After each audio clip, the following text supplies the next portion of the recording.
కానీ మరి మానవుని యొక్క జీవితము వెనుక ఎంత గొప్ప చరిత్ర ఉంది, ఎప్పుడైనా ఆలోచన చేసినామా? ఒక భక్తుడు ఇలాంటి ఆలోచన చేస్తున్నాడు. నేను నా తల్లి కడుపులో నేను ఎలాగున్నాను, నా తల్లి గర్భంలో నేను ఎలా రూపింపబడినాను, నా ఎముకలు ఎలాగూ రూపింపబడినాయి, మరి నాకు పరిస్థితులు ఎలాగున్నాయి అంటూ ఆయన ఆలోచన చేస్తున్నప్పుడు ఆయనకి కొన్ని విషయాలు అర్థమైనాయి.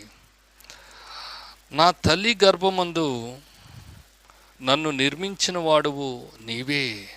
అంటే దేవుడు మనల్ని రూపకల్పన చేసినటువంటి వారికి నిర్మించినాడు. నీవు నన్ను కలుగజేసిన విధము చూడగా భయమును ఆశ్చర్యమును నాకు పుట్టుచున్నవి అంటున్నాడు. నిజంగా గమనించినట్లయితే దేవుడు కలగజేసినటువంటి విధానము